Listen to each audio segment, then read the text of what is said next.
All right, so we're just going to look at a few of these photos that we took a few days ago with Maxine and Derek here.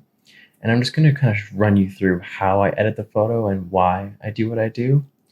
So it's not going to be a very in-depth tutorial, more of just kind of you watching my workflow, and I'll describe what's happening at the same time. But let's just find a good photo here to work with.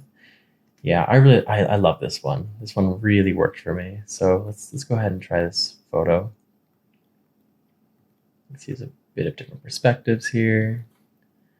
All right, let's go ahead and reset this. As you can see, not much was done to it. I try to keep the editing as minimal as possible, right? Like, you know what they say, KISS, keep it simple, stupid. So we definitely don't want to overdo it. Let's take a look. It looks sharp. It's a bit soft. We can fix that.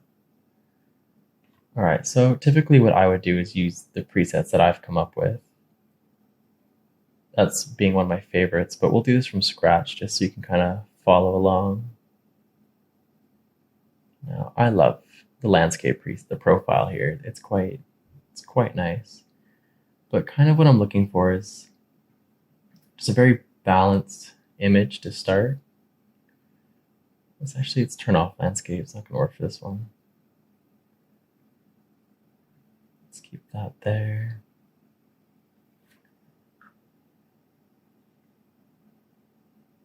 Just bear with me here. I'll sort this out.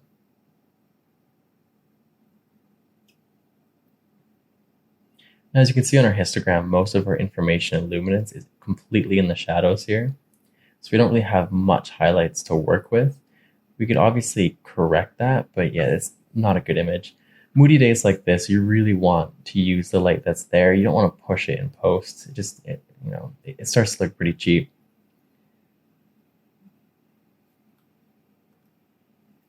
So what I'm doing here, as you can see, I'm just trying to make sure all the information is available and that we don't have any clipping. You know, it is pure black, so it's not like we're missing much, but let's see. So Lightroom for me is a very basic, simple editing process. I don't tend to spend too much time here. What I will do is use Luminar 4, which, if you don't already know, this software it's kind of like Photoshop condensed. Instead of having to do all those like tricky Gaussian blurs and kind of using different blend modes, it kind of gives you sliders, which makes it a lot easier to control, which I'll show you in a second here.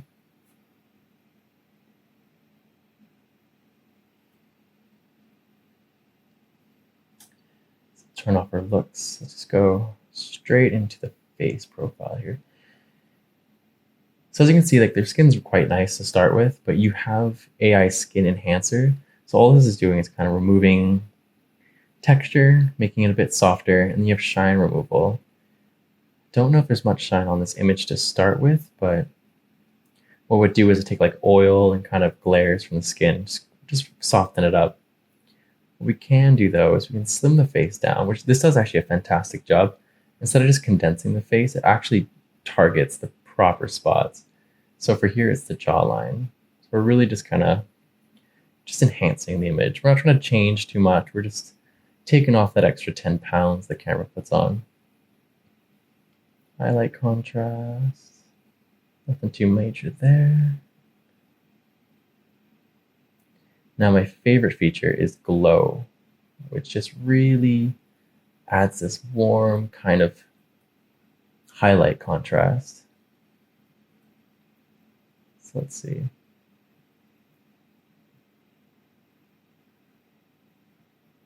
So you either really crush it here or always somewhere in the middle there.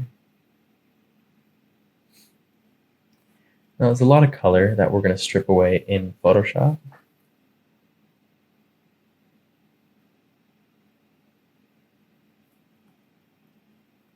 Okay, super easy. All right, so we're back into Lightroom here. So we've done a Lightroom edit. Now we've gone through Luminar, and our third one's going to be Photoshop. This allows you to really separate the subjects to the background, which is what you want to do when you're isolating colors. You know, in Lightroom, if you dial down the greens, you can dial down your subject at the same time. So that's not always recommended.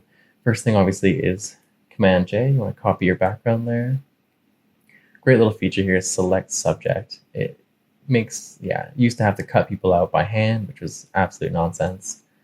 As you can see, it did a really good job. There's a few mistakes, but totally reasonable. You can go in there and kind of clean it up. Oh, hello. Or not, I guess not. So we're going to use the hue saturation here. So if you don't already know what this is, lightness here, as you can see, it's going to change the luminance of the color we've selected. So yellow and green obviously makes grass and stuff, but yellow is the primary color. So you can really dial in the kind of mood you want for your image. For this couple, I really wanted like a moody kind of vibe and look, so we're going to dial back a lot of the colors here. You can see this is kind of only affecting the highlights.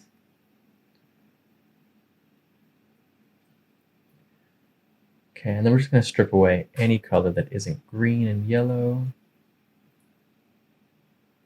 And since we cut out our subjects, none of this is affecting them. You can kind of see if we didn't do that, this is what it would look like. Yeah, see, it's not so nice. Next thing we're going to do is a similar process, except just for our subjects here, just to help them blend in a bit better. So reds, just going to dial that back, just kind of helps with some of the tones in the skin there. It's a bit too saturated. I think that's pretty good. Next, curves. The background and subject separation is pretty good. If the background was a bit brighter than my subjects, what I would typically do is cut them out, go into curves, and really just bring down the background. We don't need this for this photo though, so we're just going to skip that. What we will do is use levels, which can help us dial in just like highlights, and see it just only affects the white point here. Just going to bring that up just a bit. Dial it back down. Maybe add like a slight fade. Yeah, it's not so bad, eh? Now, of course, Instagram forces you to crop a 4:5 ratio, which for this image works pretty well. What you could do if you didn't want to do such things is you could do this and leave bars on the side, which you could paint black, or if you wanted to, you could even use content aware if you had the background layer selected. And sometimes it does a really good job in filling in those empty spaces, but for this image, this crop will be totally fine.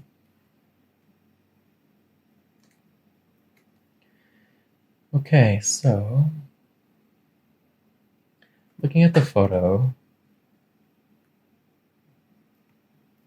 I'd say the sharpness is pretty good, but we're just gonna enhance it a little bit. It looks like there's a slight camera shake. So if you go down into your filter and find sharpen, shake reduction, this is a really good tool. I use it more than I need to be sure. But what it's going to do is going to trace the layer and kind of just give us that sharpness back. Now, 94 pixels seems like a lot, but let's see what it does. That's not bad. Let's give that a go. All right, now that that's finished, it took about like 30 seconds or so for it to render.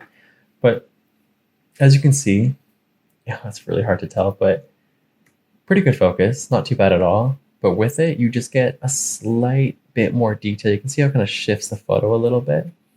It definitely is a lot more grainy now afterwards, but obviously from a distance, you won't see that. Very subtle adjustments, but it can make all the difference. There's not much noise in the photo either, so that's good. I'll show you a quick way to get rid of that if you needed to. So if you copy your background layer and then go into camera raw filter, so this is basically Lightroom, but for Photoshop. So you just be able to make all the adjustments. Now in your details, you have noise reduction. Just crank this to 86 and take a look what it does. There, so you can see it from kind of a grainy background to just completely smooth.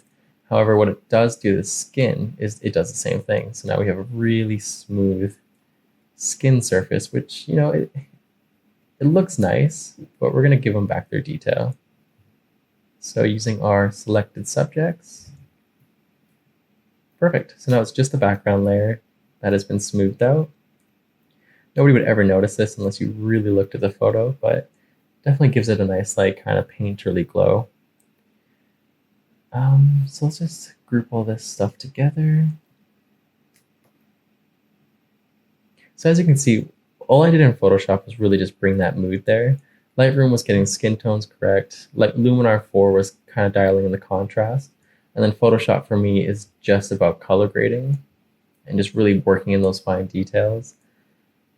Something that does stand out to me is the hands are a bit bright, especially the one here on the right. So let's try to fix that. Let's just go into curves. Let's just bring down the highlights a bit. Now that does look good for the full image, doesn't it? Actually, yeah, let's do that. So I'm going to bring down the highlights entirely, copy the layer, and we're going to invert it, so Command I. And with our brush tool, we're just going to brush away some of the highlights from the hands. Now, the reason I'm doing this is because you really want the face to be your main focus.